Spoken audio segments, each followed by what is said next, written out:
voltando para o nosso formulação lá, né, do dimensionamento de lotes sem setup. Se a gente quisesse pôr setup, né, se a gente quisesse colocar tempo de preparação ali, entraria aqui como um recurso, né, da nossa capacidade. Obviamente, né, que eu só vou ter o setup se tiver produção. Temos também aqui o custo dessa preparação. Tá, já vimos tudo isso, né? Se não lembra, dá uma olhadinha no vídeo lá de novo. Resolvemos até um exercício, né? Que agora aparecia, ó, a produção, né, da bebida lá tem uma limpeza, né? Resfriamento do tanque. Isso é setup. E quando a gente fez esse exemplinho, né? Aparecia lá, ó lá.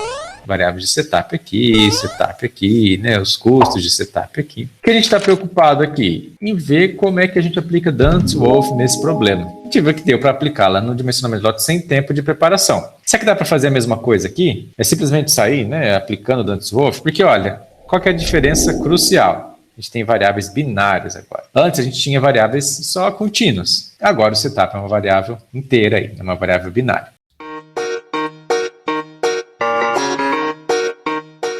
A pergunta é, será que a gente conseguiria intuitivamente chegar nisso? Será que é uma coisa que daria para pensar? Nossa, eu estava pensando numa formulação, acabei chegando nessa formulação aqui, que na verdade é a mesma da Dantas-Wolff, nem percebi, tá? Ou às vezes você nem conhece a Dantas-Wolff, né? E viu que chegou nessa formulação. A gente aplica a Dantas-Wolff como uma forma aí mais sistematizada de fazer a coisa. Mas você poderia ser tão criativo a ponto de chegar nessa formulação você mesmo. Vou gerar aqui alguns, né, planos de produção. Aí, produzo 4.500 no primeiro mês, não produzo.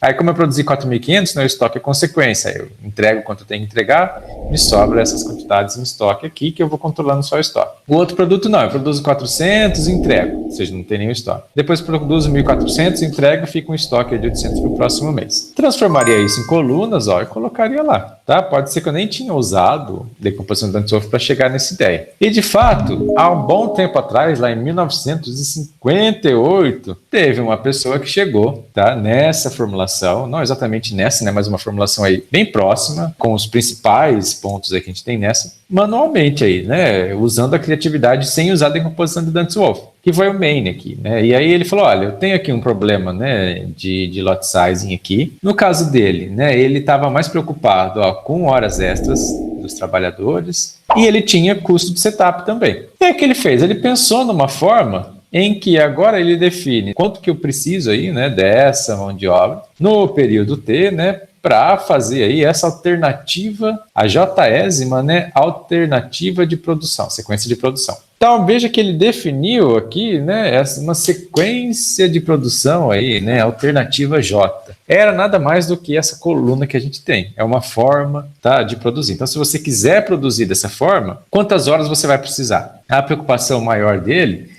era, na verdade, de garantir aqui, né, que ele ia aqui minimizar essa hora extra, o quanto ele não conseguiu atender da capacidade que ele tinha. O ST aqui é o quanto que ele tinha aí de tempo disponível aí para a produção. Essa é uma variável de folga, né, então, ou seja, menor ou igual que ST. Se precisasse, né, ele poderia ultrapassar esse ST pelo LT, isso é uma variável. Só que ele minimiza essa variável. Então é um probleminha de dimensionamento de lotes com minimização aí de horas extras. Tá bom, ó. Ele tinha inclusive aqui, ó, aqui na verdade o X para ele aqui é a fração aí dessa alternativa J. Então o X para ele aqui é o nosso lambda. Então veja que ele tinha inclusive, ó, uma, tá, restrição de convexidade, ou seja, se era a fração, só pode usar no máximo 100%, aí você pode usar no máximo 1. Então ele tinha já aparecia lá inclusive, tá, a restrição de convexidade que a gente tem aí como uma consequência da decomposição. A gente pode fazer, né, o paralelo aqui. Vou tentar fazer a mesma ideia do main para o probleminha sem setup. Essa daqui seria a nossa formulação aí estendida, né, formulação extensiva, que é em geral o nome que a gente dá para quando se aplica uma decomposição, né? Por que esse nome? Porque você vai ter, né, um número gigantesco aí de variáveis, ela não é compacta. Tá? Só para diferenciar de uma formulação compacta, em que o número, né, de variáveis e restrições aí é polinomial. Tá bom, aí o que a gente vai fazer? Eu peguei simplesmente o problema mestre lá do caso contínuo. Vou adaptar. Vou colocar aqui, ó, quer uma restrição de capacidade? Tá bom. Então, se eu tiver um setup, eu vou contar o tempo. Se eu tiver também o setup, ó, eu vou pagar por ele. Então, tá aqui. coloquei ali tempo de setup aqui, sem recorrer à decomposição, simplesmente adaptei ela, que é a ideia do main lá. Ele simplesmente falou, olha, se eu produzir, eu já vou embutir aqui o tempo de setup, né, e agora a minha coluna, né, está relacionada a quanto eu produzo, quanto eu estoco, também no setup que eu faço, já embuti tudo naquela coluna. A pergunta agora é, essa formulação aqui, após essa adaptação que eu fiz, ela é equivalente à formulação compacta? Qual a formulação compacta que eu estou falando? Essa daqui. Na compacta, ó, por que compacta? Né? O número de variáveis aqui é polinomial. I e T, né? A gente sabe que é limitado aí. Tá bom, vai dar um quadrático aqui, uma ordem quadrática. A pergunta é, essa formulação, se eu resolver isso daqui, a solução ótima que eu consegui aqui para uma instância qualquer, é a mesma que eu vou conseguir aqui sempre? Coloquei aqui, né, o que você queria, o tempo e o custo de setup, igual eu tinha nessa outra, ó. Tá lá. Qual seria o problema? Levou aí quase que 50 anos para as pessoas responderem aí o que estava de errado nessa adaptação. Ou para entender bem, onde que estava o erro? Por que eu não posso fazer isso? E se eu não posso fazer isso, qual que é a forma certa de fazer isso? Então foi nesse artigo aí, né, de 2007, que eles falaram, olha, pega lá então aquela formulação. Né? Eu vou até ler aqui o resumo deles, que é um resumo muito bem feito aí, muito bom. Ó. Eles falaram, embora lá, né, a decomposição de Dantes-Wolff, do livro de texto mesmo que a gente conhece, para o problema de lot size incapacitado, já foi proposta pelo Maine lá em 58, não era nem uma decomposição, né? Era simplesmente Maine teve a ideia, né? Nem aplicou a decomposição, mas estava lá, é o modelo, dá para falar que era um modelo desconhecido. E ela aí, né, fornece aí um limitante que é forte, mais forte do que se a gente fosse lá e relaxasse o problema. Então, ó, essa formulação aqui, se ela é equivalente ou não, eu não sei. Mas se eu resolver ela, a solução ótima dela, o valor, vai ser mais forte que a relaxação linear dessa daqui. Embora seja mais forte, ela tem aí, né, uma importante deficiência estrutural, tem uma falha estrutural aí. Se ele for simplesmente lá impor integralidade nas colunas do problema mestre dessa do Maine, não necessariamente ele vai ter a solução ótima inteira. Então, se eu vier aqui e falar, poxa, você está falando aqui que é uma combinação convexa dessas colunas.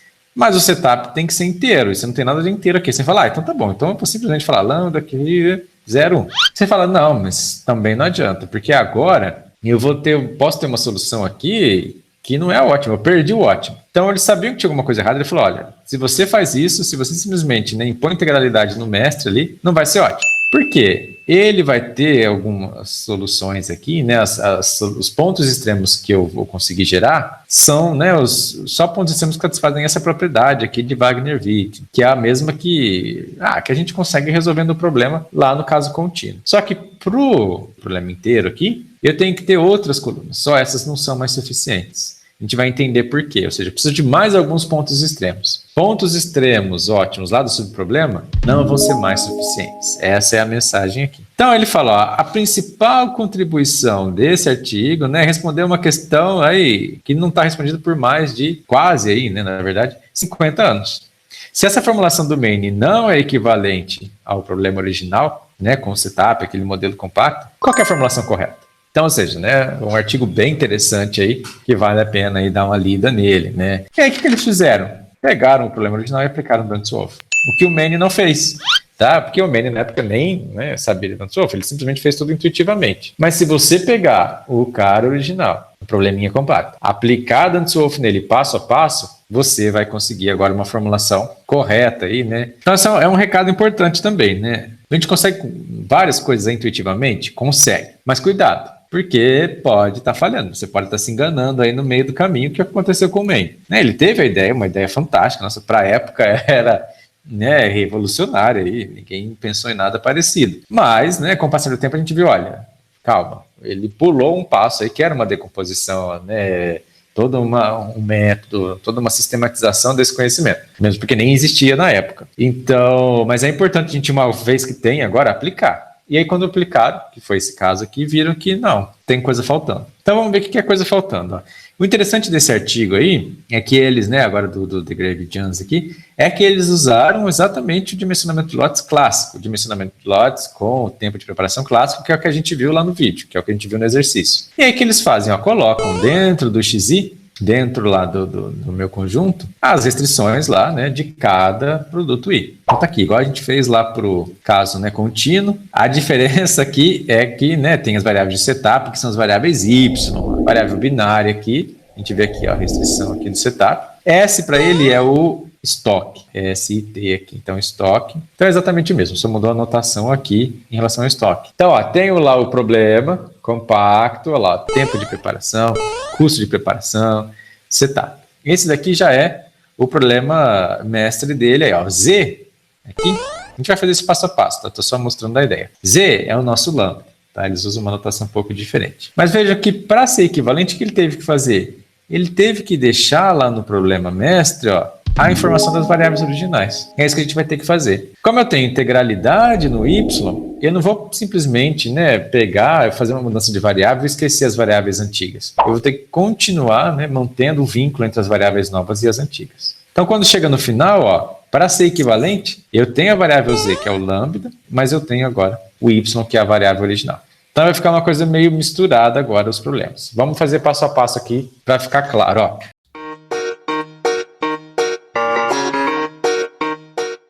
Vou pegar o problema agora com o tempo de preparação. Veja que aqui eu tenho a minha variável de setup ali, minha variável de preparação y. Vou pegar, né, e aplicar Dantas-Wolff aqui. As de acoplamento ficam aqui e o restante vai lá para o meu subproblema. Então tá aqui, meu xi. Semelhante aí ao que a gente fez lá para o caso contínuo. Esse daqui é, né, o meu problema mestre aí, né, ainda não é o mestre de fato, mas é o primeiro passo para conseguir ele. Coloquei todas as variáveis, né, aqui dentro desse conjunto x aqui, para cada item I, e aí me sobrou de acoplamento aqui. O que eu quero fazer com esse daqui, pensando na ideia de Dantas-Wolff? Trocar por pontos e raios extremos, né, que seria o meu teorema da representação. Mas aí você pega e fala, poxa, mas quando eu li lá o teorema da representação, ele era para um problema contínuo. Então a gente pode usar ele aqui para um problema aí discreto? Sim? Não. Ele falava, olha, se você tiver um poliedro lá, né, contínuo, pode usar. Tem lá vários hiperplanos, seu x é contínuo, mas agora não dá mais, porque o meu problema não é nem convexo, né? Se é um problema inteiro misto, eu vou ter um pontinho, vamos pensar no caso inteiro lá, né? Puramente inteiro. Um ponto aqui, um ponto aqui, um ponto aqui, um ponto aqui, né? Uma região e tal. Mas não é qualquer combinação, né, desses pontos que está no conjunto, né? Se eu combinar esse com esse, por exemplo, não está. Então isso não é convexo. Então eu não posso usar o teorema da representação diretamente, simplesmente aplicar ele, né, para trocar esse cara aqui por uma combinação de pontos e raios extremos. Não dá mais. Por quê? Por causa da integralidade. Mas o que eu vou fazer então? Aí começa a ideia de convexificação e discretização. Primeira delas, né, convexificação. O que eu vou fazer? Algo semelhante ao que a gente já fez lá em relaxação lagrangiana. Eu vou substituir o meu conjunto pelo envoltório convexo dele. Então eu vou lá, né, se eu tenho só pontinhos, eu vou pegar o menor conjunto, inclui todos esses pontos. Se ele for limitado, né, o CI aí é o envoltório convexo aí, tá? Desse XI. Se ele não for, tem raios, né? Aí eu preciso colocar também, né, os raios aí, mas não deixa de ser um conjunto aí, né, convexo contendo todos os pontos de X. Então, ó, assumindo que ele era lá, né, limitado lá, né? Então eu vou lá, abraço os meus conjuntinhos todos, que é o meu envoltório convexo aí. No caso aqui, ó, por que isso é importante? Veja, aqui vai ficar mais claro, ó. Eu tenho lá meu AX igual a B. Eu vou agora, né, ter uma região que é o DX igual a D, só que aqui eu estou assumindo que ela é contínua. Mas na verdade não é, né? Se fosse contínua, a intersecção é essa. Mas quando não é contínua, a intersecção é só esses 3 pontos. São os únicos pontos inteiros dentro dessa intersecção dos dois conjuntos. Então veja, a região factível agora não é mais essa, é essa. Então se eu quiser trocar esse DX igual a D por uma combinação convexa de pontos extremos dele, os pontos extremos seriam isso. Vai dar errado, por quê? Eu não tenho, mas ó, esse pontinho, esse, tudo que não é verde aqui, que não são os pontos inteiros, né, não são factíveis. Então eu não posso ter. O que eu preciso fazer é uma combinação convexa dos pontos factíveis desse dx igual a d, que são agora só os pontos inteiros, ó. Esse daqui também é um ponto inteiro, faço uma combinação convexa deles. Envoltório convexo. Mas é só dos caras inteiros. Veja que é diferente, ó. Toda essa parte aqui não foi incluída. Então não é o mesmo conjunto. Porque a intersecção é só isso agora. A intersecção ficou menor. Diferente do outro caso, que era tudo isso, né? Quando eu fazia combinação convexa dos pontos extremos, a intersecção era essa. Agora não, é a combinação convexa dos pontos inteiros. E aí, sim, desses pontos inteiros eu chego nessa região. Essa é a região que eu quero, não essa. Se eu simplesmente colocasse essa intersecção, aí ele continua podendo ter pontos, né, que não são inteiros aos pontos extremos aqui. Então, por isso que eu preciso falar que eu quero a intersecção. Este agora, cara aqui, né, só os caras que têm pontos inteiros com AX igual a B. Mas, além disso, tem que pedir para que esses pontos sejam inteiros, porque são só esses. Então é um malabarismo um pouco maior aqui. Dá um nó na cabeça a primeira vez que a gente vê, por isso que eu coloco bastante ilustração, né, aqui para vocês. E aí você vai depois vendo aos poucos, olha a ilustração, volta para a teoria, volta para a ilustração, que aí começa a dar um insight. Então vamos fazer isso agora, né, teoricamente, aí, vamos fazer isso na teoria, formalmente, ó. Vou pegar então agora pontos lá do meu envoltório convexo, desse conjunto C aí. E agora sim, agora, dado que o conjunto, né, C é uma combinação convexa de pontos inteiros e raios inteiros também, todo mundo tem que ser inteiro aqui. Agora eu posso aplicar o teorema da representação. Então eu vou lá e convexifico esse conjunto. E agora eu aplico o teorema da representação em cima do convexo. Veja que agora são pontos e raios extremos do convexo. Pontos extremos de CI. E agora raios extremos de CI. Mas não era ponto inteiro? Sim. Tá? Eu comecei com os pontos inteiros e raios inteiros, faço a combinação convexa deles, que é o C, e agora eu pego, né, os pontos extremos desse C. Todo o passo aí, né, de convexificar foi só para poder aplicar o teorema da representação. Uma vez que eu estou em C, aí é o teorema de antes. No caso particular aqui do dimensionamento de lotes, mesmo com preparação, o subproblema vai ser limitado. Então eu vou ter só pontos extremos. Então, ó, vejam, eu tinha um XI, e aí, né, era um poliedro com restrições inteiras, é uma coisa não convexa. O que eu faço? Convexifico ele. Agora voltou a ser um conjuntinho que eu posso fazer combinação de pontos e raios extremos. Então tá aqui. Todo esse malabarismo foi para aplicar o teorema da representação. Então tem a primeira, né, o primeiro passo para conseguir o meu mestre. Ó, não é, esses caras não estão em XI, esses caras estão em CI, eles têm que estar, né, no envoltório convexo aqui. Só que uma coisa importantíssima, que estava lá na minha ilustração, eu ainda tenho que pedir que o y seja 0,1. Porque você fala, mas aqui dentro você já não estava pedindo? Aqui dentro do xi eu estou. Mas lembra que agora eu estou fazendo uma combinação convexa desses caras, e aí eu posso violar isso. Então, além de pedir que eles estejam na combinação convexa, aqui no envoltório convexo, eu tenho que pedir que eles sejam, né, no domínio original deles, que eles sejam binários. Próximo passo agora. Posso reescrever esses caras, né, as variáveis aqui, como combinação convexa dos pontos extremos do CI. Quando eu faço isso, ó, aí fica bem parecido. Tá? Ó, o que eu tenho aqui? Peguei o x, o y, o y, é uma variável só, é uma coisa só, são todas aqui, é um vetor só. E escrevo como uma combinação convexa de pontos, e nesse caso só pontos, né, extremos do CI. Quando eu substituo, eu vou conseguir a mesma coisa que antes. Olha lá. É que você fala, Mário, mas está muito parecido com o Menes. Não tá, né? Por quê? Isso daqui é crucial. Falta um pedaço ainda, tá? Mas a primeira diferença, isso daqui é crucial. Eu tenho agora pontos extremos, não é do XI, que é o que o Menes estava fazendo. Ele estava pegando lá, né, formas de produzir, usando lá a propriedade de Wagner-Witth, que daria o ponto extremo do XI. Aqui não. Aqui eu tenho, né, só os caras aí que estão no envoltório convexo. Então ele mudou um pouco. Mas além disso, como eu tenho que manter, né, a integralidade aqui do y, ou seja, ela tem que continuar sendo uma variável binária, eu tenho que colocar a combinação convexa dela aqui no problema mestre. Então veja que ele apareceu aqui. Exatamente agora sim eu tenho, tá, um problema equivalente. Esse daqui é equivalente ao original. É equivalente a esse problema aqui. Então eu tinha esse problema, coloquei, né, as restrições aí mais fáceis aí, né, que não eram as complicantes, cada uma aí no seu bloquinho aí, num subproblema. Queria aplicar o teorema da representação aqui, não posso porque xi não é convexo. Convexifico ele. Uma combinação convexa de pontos e raios extremos, tá lá, eu escrevi igual antes. Só que agora é ponto e raio extremos de CI. Então, em vez de xi aqui é CI. E eu não posso esquecer que eu tenho que ainda que pedir para isso se inteiro, né, porque eu fiz uma combinação convexa. Aí eu perdi a integralidade nessa combinação, tenho que restabelecer ela aqui. Feito isso, ó, eu chego no problema mestre correto agora. Era, né, basicamente isso que falta na do meio. Manter o link aí, né? Manter a ligação com a variável original, porque é a variável original que tem que ser inteira, é o setup que tem que ser inteiro, não é o lambda. Então, por isso que não era só ir lá e pedir a integralidade das variáveis lá, das colunas, né? Porque não é elas que tem que ser inteiras, é o setup só que tem que ser inteiro. Mas aí eu preciso fazer a relação do setup com o lambda aqui, ó. Olha lá. Estão relacionadas agora. Pedir a integralidade dele e garantir que todas as colunas que eu vou gerar são pontos extremos do envoltório convexo.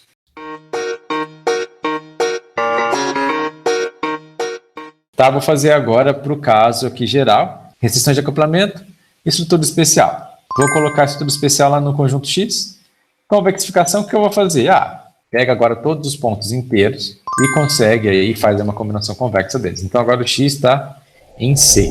E não posso esquecer que quando eu faço a combinação convexa, quando eu fizer, né, a combinação convexa aqui dentro, aqui fora eu perco, né, a integralidade dela. Então eu tenho que ainda exigir a integralidade. Tá? A ilustraçãozinha aí de novo. Ó. Não é esse conjunto dx igual a d que eu quero. É esse aqui. Ele é não convexo. E eu tenho que fazer a combinação convexa dos pontos internos dele. Bom, feito isso, ó, é exatamente o que eu precisava. Usando, né, o teorema da representação para o conv de x, né, faço essa mudança de variável. E aí eu chego no problema mestre da Dantzhoff aí, usando convexificação. Lembrando que ó, aqui é simplesmente substituir o x pela combinação convexa de pontos e raios extremos. Não fiz nada, aqui mesma coisa. Veio a combinação convexa. Não posso esquecer que esse x é inteiro. Aqui eu estou assumindo que todo mundo é inteiro, tá? Mas você viu lá que no caso do dimensionamento de lotes não precisa ser todo mundo inteiro. Posso ter algumas inteiras ou não, só por simplicidade. Mas para aquelas que forem inteiras, eu tenho que manter a relação com a combinação convexa. Então isso não é uma coisa que está fora do problema igual antes. Antes eu resolvia só olhando para a lambda. No final, se eu quisesse o x, eu usava isso daqui. Meu problema é tudo isso aqui agora. Isso daqui é uma restrição do problema. Então essa é a forma correta de você fazer uma decomposição Dantzhoff num problema de otimização discreta. Esse aqui fica o mestre. Tá aí o mestre. Se eu quiser achar a relaxação linear desse problema aqui, veja o que é a relaxação linear. Eu vou falar, olha, esquece x inteiro, né, obviamente, x maior ou igual a zero. Bom, mas agora se o x é maior ou igual a zero, vejam que eu não preciso mais relacionar o x com o lambda. Originalmente, se eu resolver o problema sem isso, pedindo x maior ou igual a zero, ou na verdade nem preciso colocar o x aqui, ó, eu já vou conseguir um x fracionário. No melhor dos casos eu vou conseguir um inteiro, né? Estou sortudo.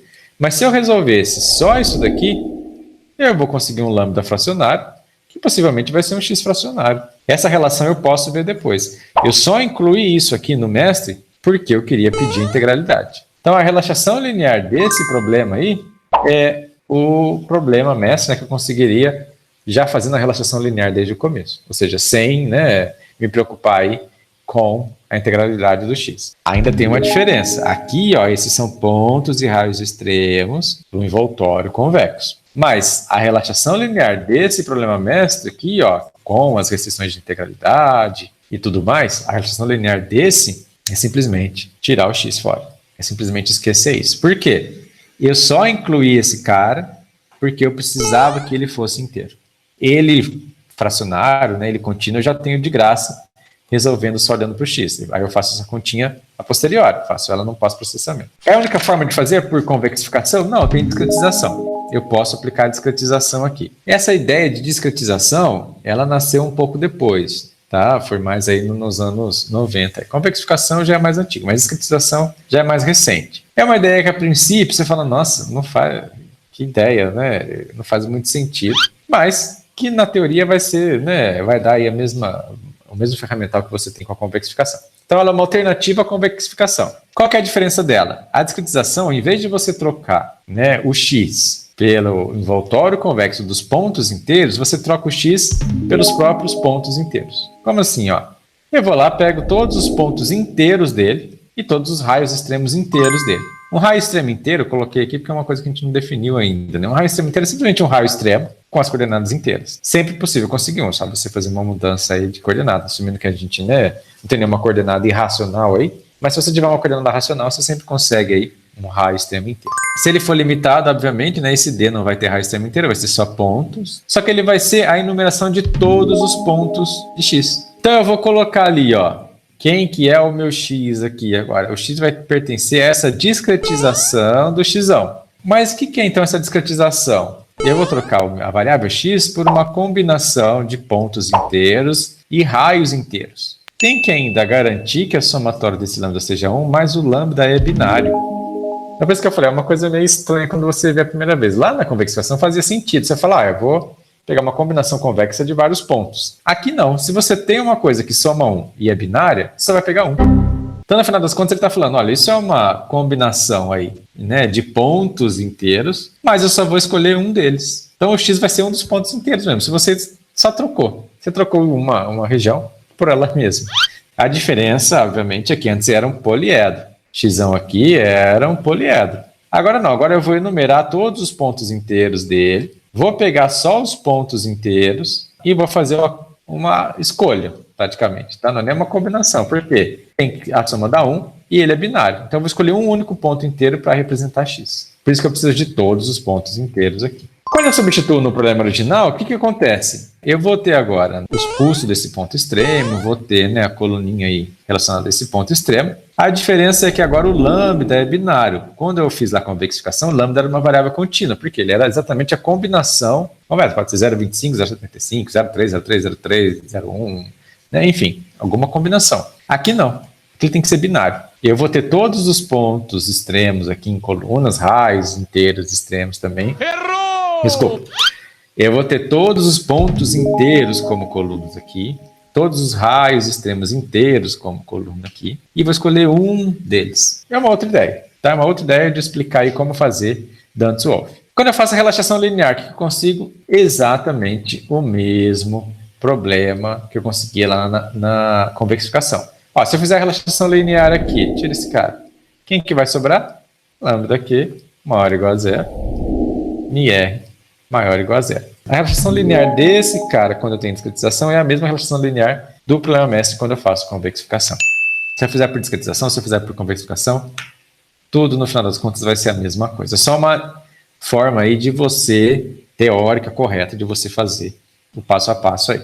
Bom, independente disso, ó, a gente vai ainda ter um número gigantesco de variáveis. Imagina, na discretização, ele está assumindo que eu estou trocando, né, estou representando o x por todos os pontos inteiros, todos. Pode ser gigantesco, né, o número aí de pontos inteiros. Mas aí, quando você relaxa, a gente caiu nesse problema aqui. Vocês viram que a gente caiu nisso daqui. Tem que resolver esse problema, né, com lambda e mi contínuos. Aí o que eu vou fazer? Usar a geração de colunas. Então eu continuo usando a geração de colunas, só que essa geração de colunas tem que estar dentro do branch and bound. Por quê? Eu vou relaxar a princípio, relaxei. Mas eu não quero lambda maior que zero, mi, né? Eu quero exatamente o cara com o lambda inteiro. Ou lá, né, no caso da convexificação, com o x inteiro. Quando eu combino geração de colunas com branch and bound, eu chego no branch and price. Que aí, né, muitas vezes você vai ler um artigo, você vai num congresso, vê o cara usa um método branch and price. O que ele fez? Decomposição de Dantzsch-Wolff, né? Muitas vezes talvez nem fez a Dantzsch-Wolff, foi igual o Maine, lá teve uma ideia de como gerar colunas. Mas enfim, ele usou geração de colunas dentro, né, de um método branch and bound. Aí. Então a ideia é, eu tenho um problema, vou gerando colunas. Posso gerar inclusive aí, né, alguns cortes, desigualdades válidas do meu problema, não tem, né, nenhum erro. Só que isso aí vai estar dentro do nó. De cada nó, na verdade, do meu branch and price. Diferentemente do branch and bound que a gente viu, aqui a gente aplicava o quê? Um simplex. Faz a relaxação linear, só tira a integralidade do problema compacto da relaxação linear e aplica o simplex. Agora não. Agora é um problema, né, em que eu tenho um número gigantesco de colunas, que possivelmente veio, né, de uma decomposição Dantzsch-Wolff, então vai ter uma relaxação linear mais forte que a relaxação linear do problema original. Isso vai me dar vantagem, minha árvore vai ficar menor. Agora, aqui dentro eu vou aplicar, não é um simplex, é uma geração de colunas para resolver o nó. Aqui, outra geração de colunas. Então, ó, se fosse com variáveis contínuas, esse seria o esquema.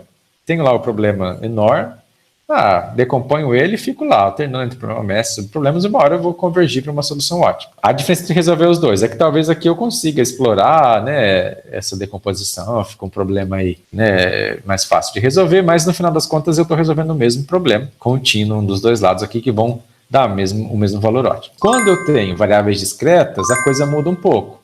A geração de colunas, ela vai ser uma parte da solução que eu vou usar aí, né, dentro de cada nó da minha árvore branch and bound. Então esse daqui é o branch and price, tá? Isso aí é o que eu chamo de branch and price. É um branch and bound em que cada nó é resolvido por geração de colunas. Tem as ramificações, eu vou falar um pouquinho de ramificações daqui a pouco, mas é ainda assim um branch and bound aí como qualquer outro. A diferença é a geração de colunas mesmo. Diferença também é que, quando eu resolver esse nó aqui, o limitante que eu vou ter aqui, possivelmente, né, vai ser melhor do que o limitante que eu teria pela relaxação linear do problema original. Então é por isso que eu faço, né, a decomposição nesse caso também.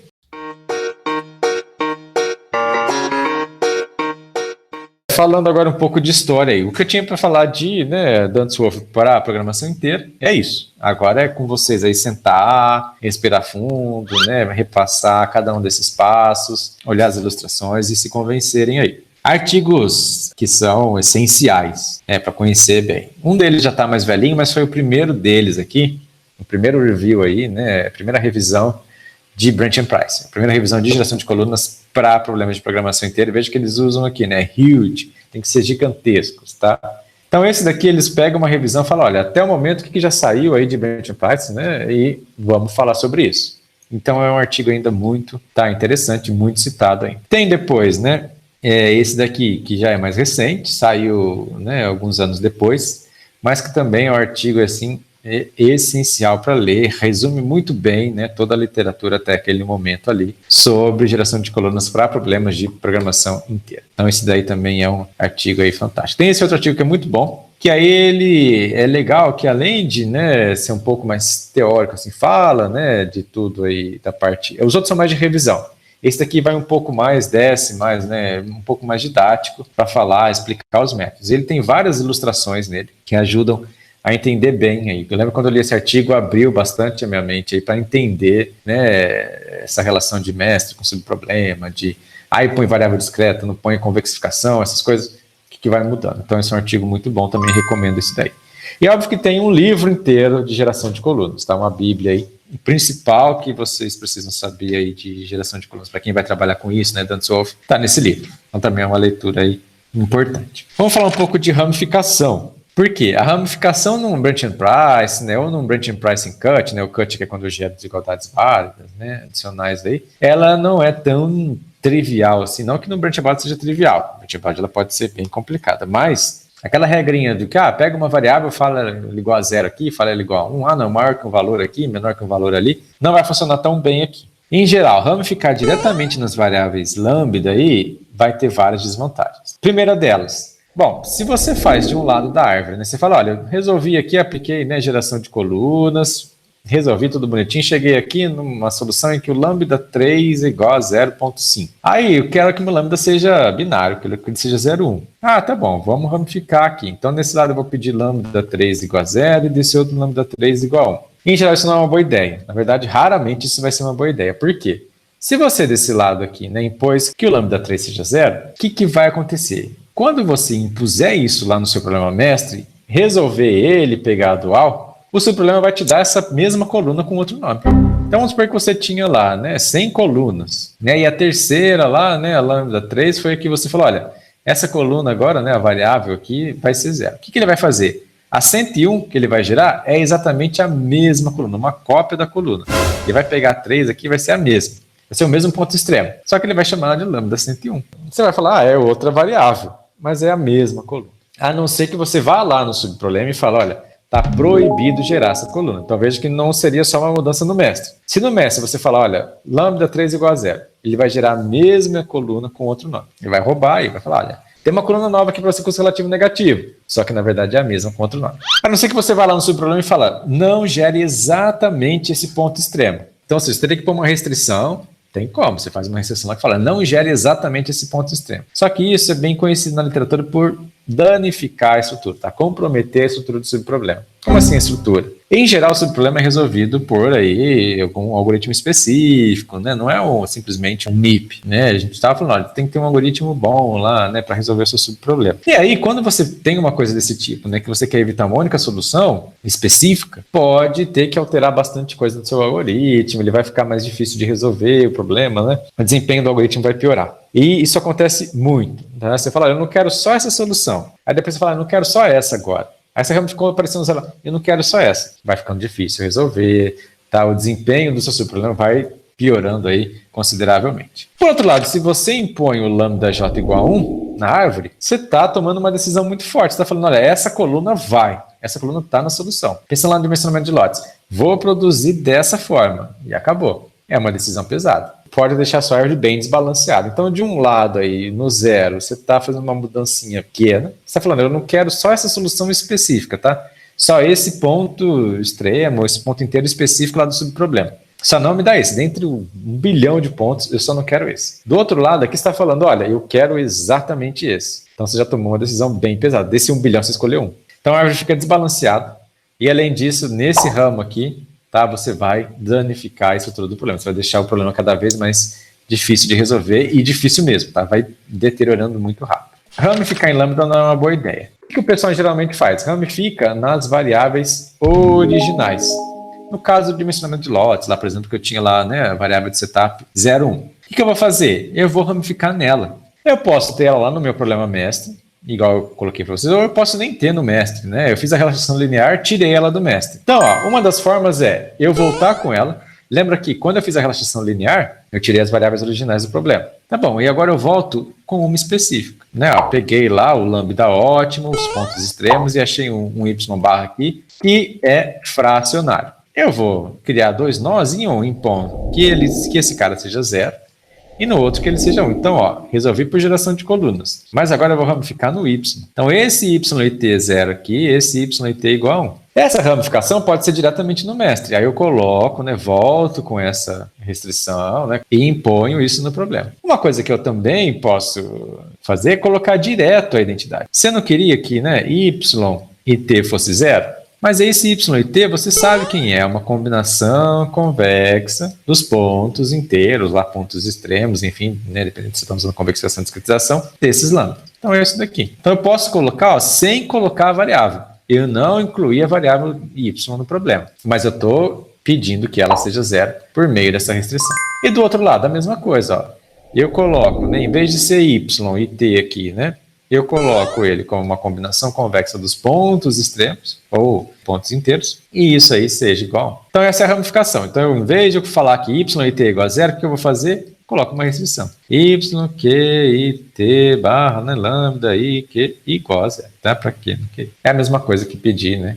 Isso daqui. Então eu vou adicionar uma restrição no mestre. Essa é uma forma de ramificar. Observa aqui, né, que agora, como eu coloquei uma restrição, isso daqui vai ter lá uma dual aqui associada a ela. E aí essa variável dual vai ter que ir lá para o subproblema também.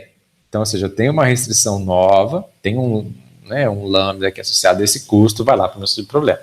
Não posso esquecer isso. E se eu quiser fazer a ramificação direta no subproblema, posso? Pode. Eu vou lá, em vez de adicionar uma restrição, sempre que eu quiser, né, ramificar aqui com y e t igual a 0, isso aqui não vai gerar uma restrição no mestre, isso vai gerar uma restrição lá no subproblema. Então eu vou lá no subproblema, e nesse subproblema, quando eu for resolver, né, desse lado aqui, o subproblema todo, se eu tiver mais de um, subproblema 1, subproblema 2, né, o y lá dentro do subproblema, eu vou impor ele como 0. Uma coisa importante, eu tenho que remover todas as colunas, tá, que não satisfaçam isso. Então, se eu tiver um mestre aqui e tiver alguma coluna em que y e t, tá, não é 0, aí eu tenho que remover essa coluna, remover mesmo, tirar do problema. Porque desse lado aqui, ó, todo mundo tem que ser y e t igual a 0. Tanto nas colunas que já estão no mestre, quanto nas que eu ainda vou vir gerar, ou seja, tanto lá no subproblema. Do outro lado, a mesma coisa, eu tenho que impor, tá, o y e t igual a 1, garantir lá, né, que as colunas vão satisfazer isso. Em geral, tá, só colocando lá uma variável igual a 0, pode ser que você não danifique a estrutura do subproblema. Mas tem casos em que isso acontece. Em ambas as situações aqui. É sempre importante a gente evitar isso. Fazer uma mudança na forma de resolver o subproblema que vai deixar ele muito mais difícil de ser resolvido. Tem várias outras ideias aí. Uma ideia clássica, tá, é a ideia de Ryan Foster. Imagina que eu tenho 2 índices aí, tá? 2 índices RS de restrições. Então tinha várias restrições. Vou pegar 2 índices RS. Por que eu vou fazer isso? Porque agora eu vou pedir, né, que nessa ramificação eu não vou ter coeficientes positivos de um lado, né? Ou eu tenho ambos simultaneamente positivos, diferentes de 0, ou é um ou outro aí, diferente de 0. Então o cara tem que ter lá, né? Vamos supor que aquela restrição é S, R, né? E aqui é S.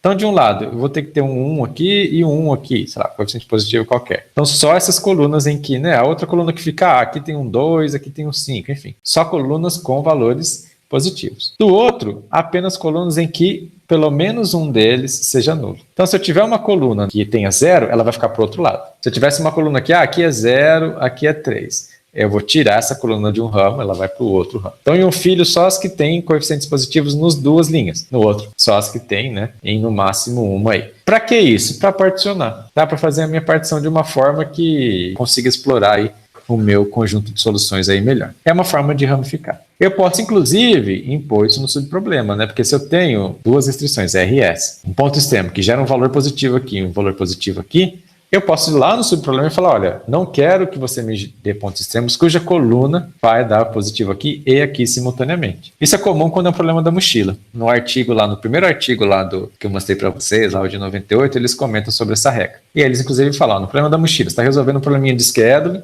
e aparece no subproblema uma mochila. Você pode usar direto no subproblema. Ou também você pode usar aqui no problema mestre, tá? É só impor de um lado isso daqui. Eu estou pedindo que as variáveis, né, somem zero, ou seja, que elas sejam zero. Se ambos os caras aqui forem positivos, no caso aqui eu estou considerando um, que é aquela variável binária lá. Do outro lado, eu quero, né, que eu só tenha colunas em que esses caras são ambos positivos. E eu posso também fazer uma combinação de vários, tá? Dificilmente para um branch and price a gente vai ter aí uma ramificação, vai ser perfeita. Mas enfim, são várias possibilidades aí, tá, de ramificação. Tem que ver qual que funciona melhor para o problema. Cada problema vai ter aí, né, um tipo de ramificação que funciona melhor. Em geral, é bom combiná-las.